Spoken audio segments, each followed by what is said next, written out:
9절에서 24절까지를 성경을 보시면서 봉독하실게요. 18장 9절에서 24절까지요. 함께요. 그와 함께 음행하고 사치하던 땅의 왕들이 그가 불타는 연기를 보기 위하여 울고 가슴을 치며 그의 고통을 무서워하여 멀리 서서 이르되 화이또다 화이또다 큰 성 견고한 성 바벨론이여 한 시간에 내 심판이 이르렀다 하리로다. 땅의 상인들이 그를 위하여 울고 애통하는 것을 다시 그들의 상품을 사는 자가 없음이라. 그의 상품 금과 은과 보석과 진주와 세마포와 자주 옷감과 비단과 붉은 옷감이요 각종 향목과 각종 상아 그릇이요 값진 나무와 그릇과 철과 대리석으로 만든 각종 그릇이요 계피와 향료와 향과 향유와 유황과 포도주와 감람유와 고운 밀가루와 미리요 소와 양과 말과 수레와 종들과 사람의 영혼들이라. 바벨론아 내 영혼이 탐하던 과일이 내게서 떠났으며 맛있는 것들과 빛난 것들이 다 없어졌으니 사람들이 결코 이것들을 보지 못하리로다. 바벨론으로 말미암아 치부한 이 상품의 상인들이 그의 고통을 무서워하여 멀리 서서 울고 애통하여 이르되 화이또다 화이또다 큰 성이여 세마포 옷과 자주 옷과 붉은 옷을 입고 금과 보석과 진주로 꾸민 것인데 그러한 부가 한 시간에 망하였도다. 모든 선장과 각처를 다니는 성객들과 선원들과 바다에서 일하는 자들이 멀리 서서 그가 불타는 연기를 보고 외쳐 이르되 이 큰 성과 같은 성이 어디 있느냐 하며 뒷글을 자기 머리에 뿌리고 울며 애통하여 외쳐 이르되 화이또다 화이또다 이 큰 성이여 바다에서 배부리는 모든 자들이 너의 보배로운 상품으로 치부하였더니 한 시간에 망하였도다. 하늘과 성도들과 사도들과 선지자들이라 그로 말미암아 즐거워하라. 하나님이 너를 위하여 그에게 심판을 행하셨음이라 하더라. 이에 한 힘센 천사가 큰 맷돌 같은 돌을 들어 바다에 던져 이르되 큰 성 바벨론이 이같이 비참하게 던져져서 결코 다시 보이지 아니하리로다. 또 검은 곳 타는 자와 풍요하는 자와 퉁소 부는 자와 나팔 부는 자의 소리가 결코 다시 내 안에 들리지 아니하고 어떠한 세공업자든지 결코 다시 내 안에서 보이지 아니하고 또 맷돌 소리가 결코 다시 내 안에서 들리지 아니하고 등불빛이 결코 다시 내 안에서 비추지 아니하고 신랑과 신부의 음성이 결코 다시 내 안에서 들리지 아니하리로다. 너의 상인들은 땅의 왕족들이라 내 복술로 말미암아 만국이 미혹되었도다. 선지자들과 성도들과 땅 위에 죽임을 당한 모든 자의 피가 그 성 중에서 발견되었느니라 하더라. 아멘. 예수님의 은혜와 평강이 성도님들의 삶에 충만하기를 주님의 이름으로 축복합니다. 아멘. 짐승의 표를 받지 않은 사람들은 매매하지 못하고 그로 말미암아 고통 가운데 있는 초대교회 성도들, 이 황제 숭배 사상을 하지 않으면, 황제를 숭배하지 않으면 어떤 조합에 가입할 수 없게 되고, 그래서 당장의 경제적인 어려움과 고난 가운데 있는 성도들의 삶, 그런 성도님들의 삶 가운데 사도 요한은 밤모섬에서 이 성도들에게 외칩니다. 내 백성아 거기서 나와 죄에 참여하지 말라. 이 세상 로마를 통치하고 다스리는 가치, 질서, 삶의 방식에서 나오라는 겁니다. 그곳에서 속해 있으면 멸망할 수밖에 없음을 이야기하고 있는 것이지요. 그러면서 이 지난 시간 바벨론의 이 패망이 이제 이루어질 것을 얘기하면서 거기서 나올 것을 이야기하면서 이제 이 바벨론을 버티고 있던 이 바벨론을 세웠던 그 하부 구조에 대해서 보여주는데요. 그러니까 이 황제 질서에 동조하고 또 순응하고 부역하는 사람들, 이 바벨론이라고 하는 로마가 어떻게 세워져 있을 수 있었느냐라고 하면서 세 부류의 사람들이 나오는데요. 9절에 보면 9절에 그와 함께 음행하고 사치하던 땅의 왕들을 보이시죠. 왕들이 등장합니다. 그러니까 로마의 다스림을 받는 속국의 지배자들입니다. 로마의 황제에 의해 권력을 인정받고 황제에게 충성을 맹세하며 그 땅의 속국을 안정적으로 지배하고 다스릴 수 있게끔 권력을 이양받고 받은 자들입니다. 그런데 그 사람들 첫 번째 왕들이고, 자, 두 번째 부류가 등장하는데요. 그 두 번째 부류는 11절에 보면 땅의 상인들이라는 표현이 나옵니다. 상인들입니다. 상인들의 삶은 경제적인 막대한 세금을 거두어서 로마 정부에 바치며 대신 그들이 바친 만큼의 또한 많은 세금을 이 억압으로 인해서 거두어서 자기들의 이익을 찬탈하는 사람들이지요. 그리고 세 번째 부류는 17절에 이 중반부에 나오는 모든 선장과 각처를 다니는 성객들과 선원들과 바다에서 일하는 자들이라는 표현을 합니다. 해상무역을 통해 막대한 부를 이루었던 사람들, 자, 이런 부류의 사람들이 나오는데, 자, 그럼 이 바벨론이 왜 무너지느냐? 이 바벨론을 떠받치고 있는 하부 구조는 로마 속국에 지배하는 왕들, 상인들, 해상무역하는 사람들이 있고, 이런 사람들이 있는 이 로마가 왜 무너지게 되었느냐, 무너지는 이유가 무엇인가에 대해서 이 9절 이하는 설명하기 시작합니다. 그러면서 9절을 다시 한번 볼게요. 9절에 그와 함께 음행하고 사치하던, 보이시죠? 첫 번째는 음행입니다. 음행은 다른 말로 황제 숭배 사상, 황제 숭배하는 것입니다. 황제를 숭배해야만 살아갈 수 없는, 밖에 없는 이때 당시의 삶의 문화. 그리고 두 번째는 뭐라고요? 사치라는 겁니다. 여러분, 사치는 뭐죠? 자기 증명입니다. 자기를 과시하는 거죠. 내가 얼마만큼 대단하다 보여주는 겁니다. 사치하는 사람의 특징은 뭘까요? 그 안에 예수가 없기 때문이죠. 다른 말로 믿음이 없기 때문이죠. 공허하기 때문이죠. 그래서 자기 자신의 이 탐욕 속에서 무한한 허물을 느끼게 되고, 그래서 사치에 에너지를 쏟게 되는 거죠. 그러니까 지금 이 로마 시대에 있었던 이 왕들, 속국의 여러 지배 속국의 분봉 왕들은 그들의 삶에 많은 권력을 가졌으나, 또 이후에 있는 많은 상인들도 많은 부를 축적했으나, 그러나 그것 속에서는 결국은 허물을 느끼고 예수 없는 삶의 속에는 그들의 허물 속에 나타나는 사치의 삶을 살게 되고, 그러니까 로마가 무너지는 이유는 첫 번째 음행이라고 하는 황제 숭배, 둘째는 사치, 세 번째는 바로 성도들의 박해입니다. 24절에 보면 선지자들과 성도들과 땅 위에서 죽임을 당한 모든 자의 피가 그 성 중에서 발견되었느니라 하더라.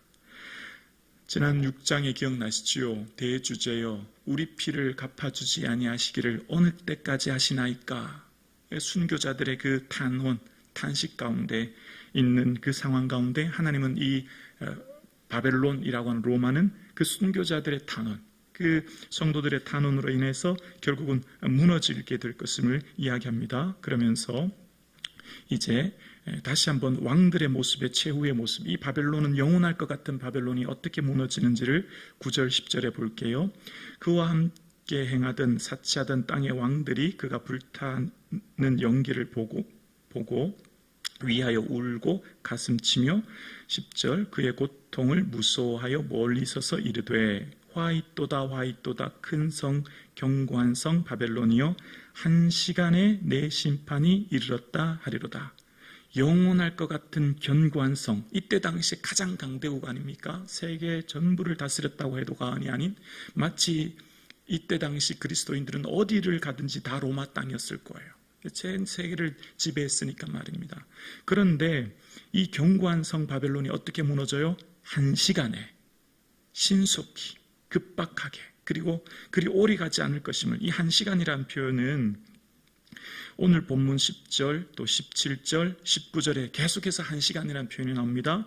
마치 이 지금 성도들이 볼 때 이 로마는 정말 견고하여 무너지지 않을 것 같은, 영원할 것 같지만 한 시간 안에 신속히 그렇게 무너질 수밖에 없음을 이야기하는 거죠. 이 땅을 살아가는, 하늘의 소망 삼고 살아가는 자들의, 성도들의 삶 가운데 두려워하지 말라, 이 땅에 소망 두지 말라, 신속히 사라질 것이다. 이 땅은 곧 쉬 사라질 것이다. 이렇게 이야기하는 거지요. 그러면서 왕들은 두려워하는 것입니다. 그리고 두 번째, 상인들이 울고 애통하는데요. 상인들이 울고 애통하는 이유는 단 한 가지입니다. 자신들의 이익이 사라졌기 때문이에요.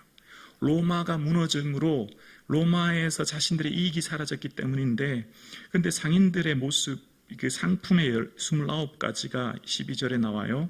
12절에 보면 그의 상품은 보이시죠? 그의 상품은 뭐로부터 시작합니다? 금, 은, 보석, 그러니까 이제 이런 진귀한 보석류로부터 시작합니다. 그리고 13절에 보면 계피와 향료와 향 보이십니까? 향수를 말하는 겁니다. 사치품이죠. 향, 사치품. 13절 계속 볼게요.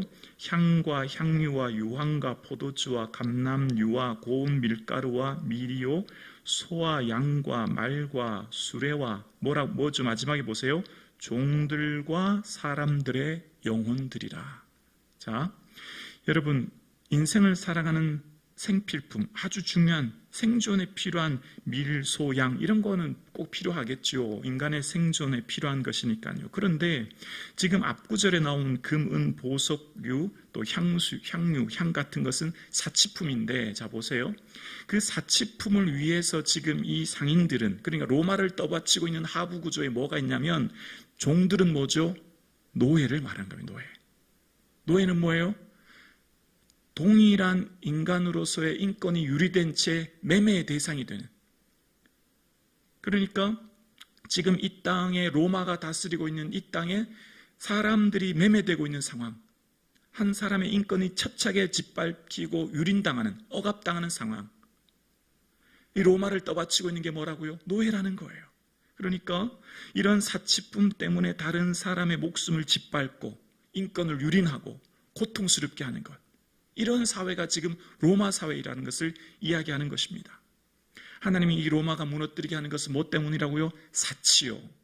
금은 보석과 향수 때문에 노예를 부리고 그들을 억압하고 그들로 통하여서 자신들의 이익을 취하는 것, 하나님 견딜 수 없다는 것 말씀하고 계시는 것이죠. 종들이라고 하는 노예와 사람들의 영혼이라고 하는 목숨의 값 위에 서 있는 로마. 로마가 마치 대단한 강대국 같고 화려한 것 같고 영원한 것 같고 견고한 것 같지만 그 기초에 떠받치고 있는 하부 구조에는 선한 사람들의 피 흘림과 고통과 억압, 그 위에 서 있는 이 거대 도시 로마의 음행과 사치 가운데 하나님께서는 속히 그것이 무너뜨릴 것임을 이야기합니다. 그리고 이후에 14절 이후에 또 나오는데요. 14절 이후에 바벨론아 내 영혼이 탐하던 과일이, 이 과일은 대표적인 것은 부를 상징하고 사치를 표현하는 것인데요. 과일이 내게서 떠났고 맛있는 것들과 빛난 것들이 다 없어졌으니 식탐과 식욕과 외부적인 과시를 하는 모든 보석들, 이런 것들 다 결코라는 말이 나옵니다. 결코 다시 보지 못할 것이라는 말, 이 뒤부터 계속 반복돼요. 결코 뭐죠? 영원한 멸망을 이야기하는 것입니다.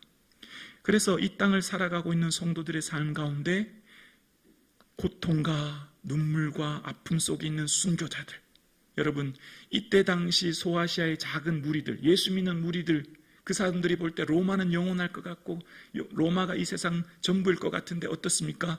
로마는 역사 속으로 사라졌습니다. 로마는 오래가지 않았죠. 누가 남아있습니까? 소수의 주 믿는 성도들, 주 믿는 백성들, 마치 팔레스틴의 작은 땅에 일어났던 이단 종교처럼 보이는 그리스도인들. 그러나 지금 전 세계의 주 믿는 백성들이 온 열방에서 하나님을 섬기고 예배하지 않습니까? 하나님께서 함께하는 성도들의 삶 가운데 있을 하나님의 최후 승리를 이야기하고 있는 것이지요. 그래서 이 세상은 다 어떤 세상일까요? 이 세상은 황제의 질서와 가치를 따르는 사회, 그래서 그곳에서 나오라는 거죠. 그래서 우리 예수 믿는 사람들은 어떻게 해요? 이 세상, 이 세대를 본받지 말고 하나님의 선하시고 기뻐하시고 온전한 뜻을 분별하여 살아가는 삶을 살도록 이야기합니다. 그래서 이 뒤에 일어나고 있는, 계속해서 일어나고 있는 화이또다라고 말하면서 그들의 삶 가운데 탄식하는 가운데 20절에 보면, 20절에 볼게요. 하늘과 성도들과 사도들과 선지자들아 그로 말미암아 즐거워하라. 하나님이 누구를 위하여? 너희를 위하여 그에게 심판을 행하셨음이니라.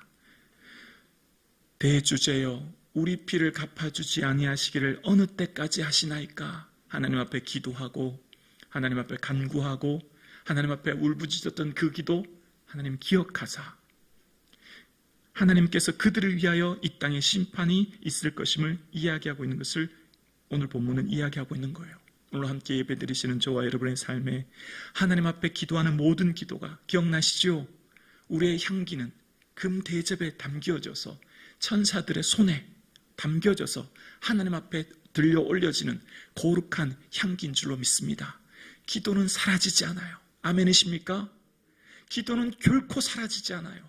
단 한마디도, 단 한 번의 음성도, 단 한 번의 신음소리도 하나님께서 다 들으시고 천사들의 손에 들려 금 대접에 담겨져서 하나님의 기쁘신 향기가 되어 주님 앞에 들려지는 것이죠. 그래서 마치 그 시대의 기도가 들려지지 않은 것 같고 응답되지 않은 것 같고 대주제여 우리 피를 갚아주지 아니하시기를 어느 때까지 하시나이까? 마치 예수 믿는 자들의 삶이 박해와 고난으로 인하여 순교 가운데 어려움 가운데 패배자들 같고 세상에 비참한 자들 같지만 그러나 하나님이 그들의 기도를 들어주시고 하나님 그들과 함께 하시고 그들을 위하여 결국은 이 땅에 심판을 내리시고 그들의 삶의 영광 가운데 있을 것임을 이야기하고 있습니다.